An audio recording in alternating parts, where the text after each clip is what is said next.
Buenos días o buenas tardes o buenas noches según la zona horaria desde la que estén siguiendo este Neuromarketing Congress de 2020.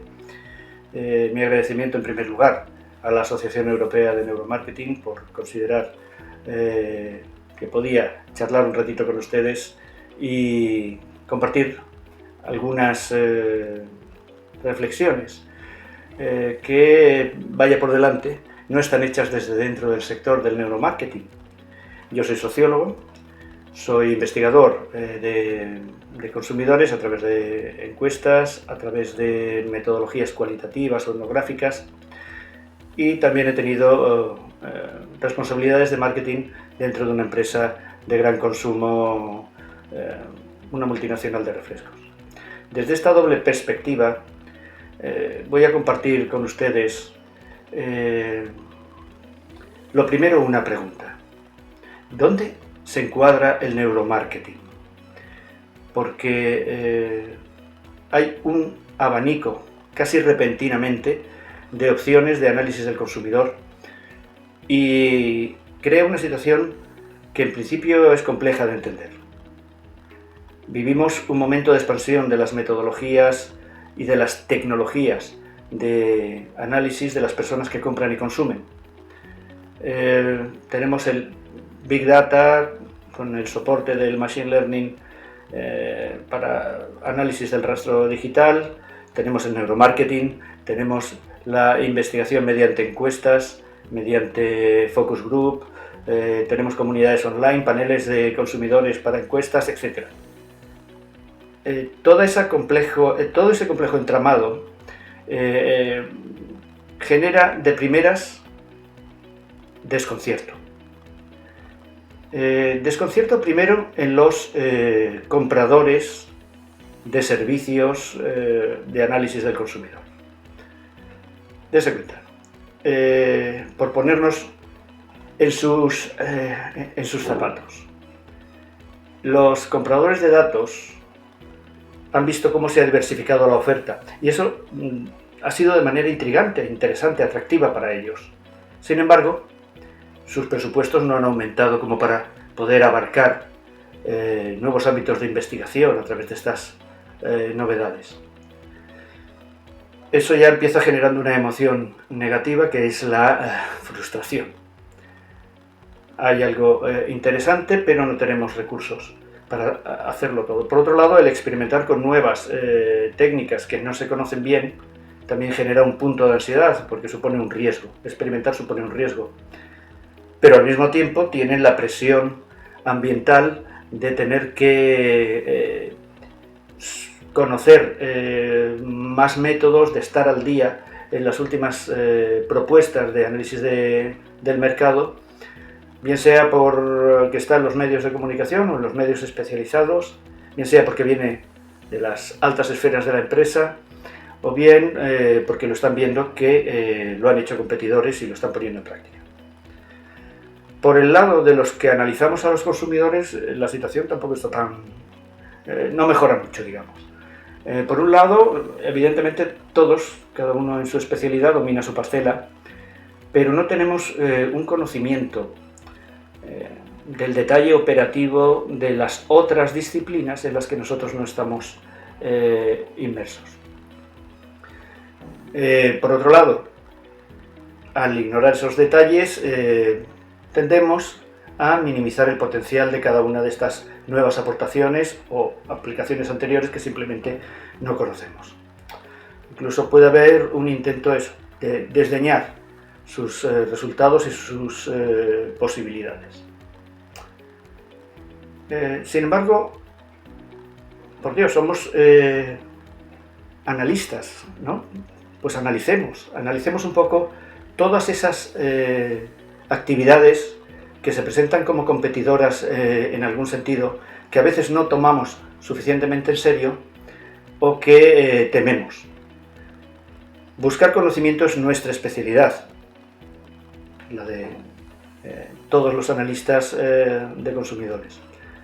Así que desde el conocimiento podremos considerar y reconsiderar estas amenazas que estamos viviendo. Porque si se aspira a un conocimiento, digamos 360 grados, es el nuevo mantra, conocer al consumidor 360 grados, en todo su perímetro, en todas sus situaciones, online, offline, porque es un consumidor más poliédrico que antes. Tener ese conocimiento 360 grados es prácticamente imposible con una sola herramienta. Las herramientas son extensiones artificiales de una capacidad natural. Si traducimos todos estos métodos complejos, todas estas tecnologías, todas estas prácticas de análisis del consumidor que nos parecen tan dispares, si las reducimos a capacidades naturales del ser humano, quizá las entendamos mejor y quizá podamos ver las cosas de otra manera.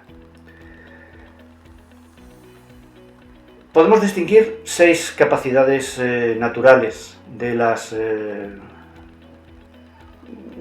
análisis, de percepción y de análisis. Observar, escuchar, preguntar, podemos también dialogar, podemos acompañar mientras analizamos y podemos auscultar. Yo creo que ya se van adivinando un poco las opciones que tenemos de clasificación de las metodologías de una manera mucho más sencilla, eliminando el ruido, el temor o las expectativas exageradas. Observar, escuchar, preguntar, dialogar, acompañar y auscultar. Cuando estamos observando, normalmente vamos a tomar una distancia con las personas que nos interesa conocer desde fuera. Buscamos esa distancia porque, sobre todo, vamos a tener así más objetividad. Al no intervenir, los comportamientos que analicemos son más espontáneos, tenemos más garantías de que vamos a conocer la realidad tal como se produce. Evidentemente, cuando observamos, nos dirigimos a recopilar sobre todo información de comportamientos. Comportamientos que, como los hacemos a distancia, pueden ser objetivados. Como pueden ser objetivados, podemos fragmentarlos en diferentes momentos de ese comportamiento, y si los fragmentamos podemos contarlos, hacer un recuento, medirlos. Este es el ámbito en el que trabaja sobre todo el Big Data, en el que trabaja la analítica web, en definitiva de lo que es el seguimiento del rastro digital de los consumidores y los compradores. Observar. También podemos escuchar. Figuradamente cuando hablamos de la voz del cliente en las redes sociales. De hecho, las técnicas de rastreo digital en este ámbito se llaman de esa manera: escucha activa, hacer referencia al murmullo online o al análisis de sentimiento, por ejemplo en redes sociales, foros de internet, comentarios en blogs o en medios de comunicación, etc. Captamos aquí no tanto comportamientos en general, sino conversaciones espontáneas. Nos interesa el léxico, nos interesa la temperatura emocional de ese discurso espontáneo, etc. Observar, escuchar y preguntar. Preguntar es el ámbito de la encuesta, tanto sea online, offline, sean telefónicas, cara a cara, a través de muestras permanentes como paneles de consumidores o muestras más ocasionales para momentos de preguntar puntuales. La encuesta es una situación especial porque hay una tendencia a pensar que estamos recogiendo ahí hechos, pero recogemos declaraciones. Las declaraciones de hechos, Entonces esa dualidad hay que tenerla en cuenta, hay que manejarla. Todavía en este punto estamos pudiendo contabilizar, por ejemplo, las respuestas de una manera estadística, como en los casos anteriores. Pero llegamos a un punto en el que nos puede interesar no ver las cosas tan desde fuera, sino implicarnos un poco más y tener más interacción todavía con las personas que nos interesa analizar. Es el caso de la otra capacidad de la que hablábamos, el dialogar. Dialogar supone preguntar y escuchar.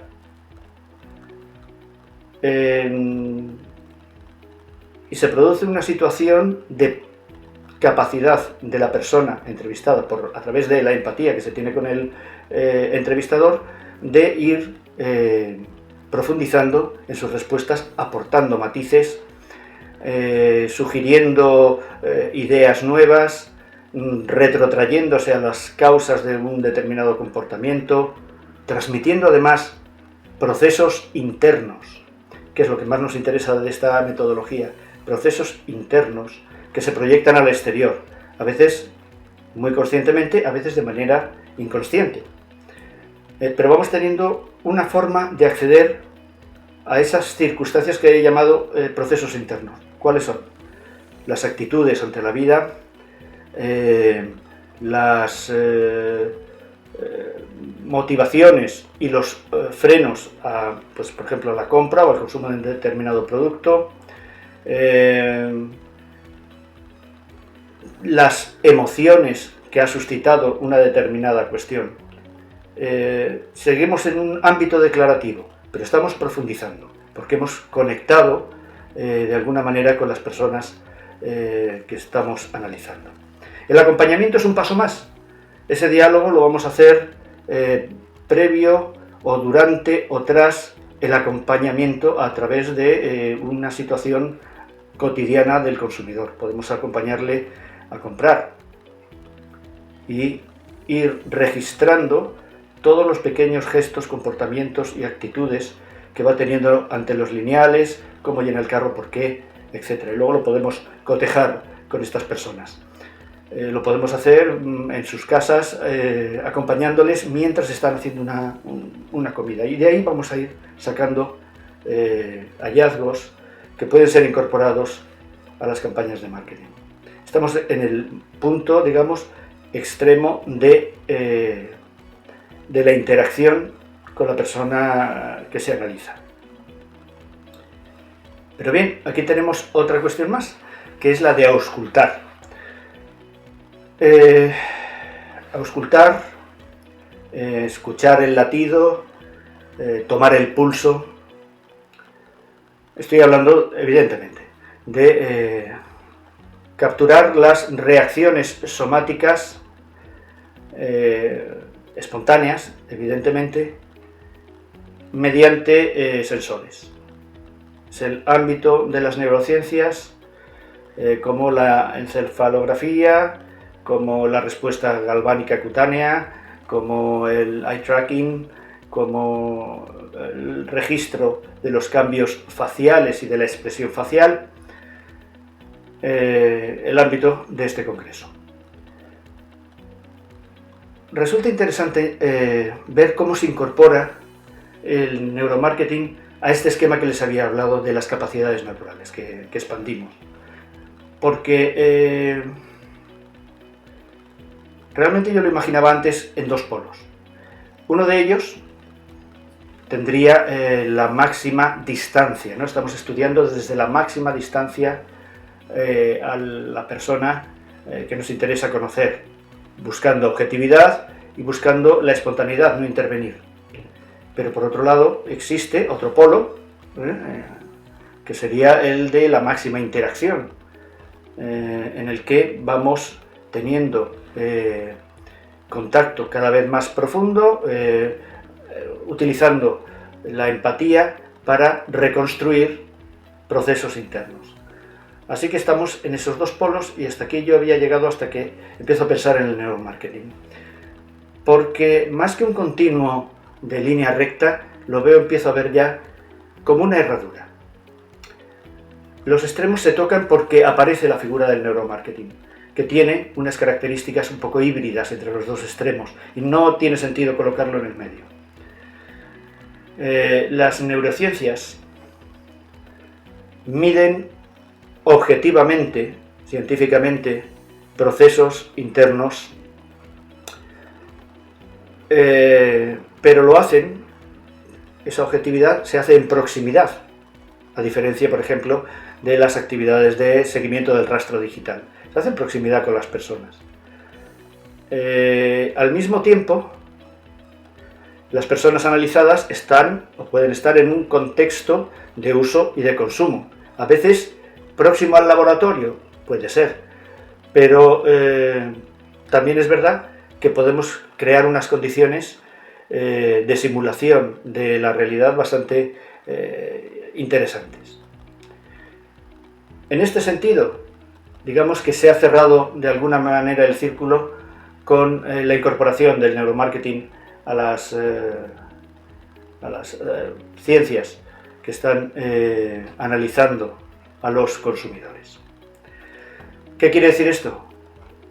Después de conocer todas las opciones, que más que de competencia, tenemos que pensar en complementariedad.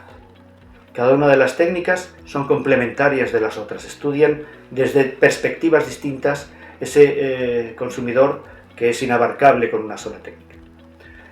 Así que, más que amenazas, tendríamos que pensar en que tenemos por delante oportunidades. Ya está ocurriendo, empresas muy tecnológicas como Amazon o Netflix están contratando departamentos de análisis más cualitativo, más holístico, menos fragmentado, más cara a cara.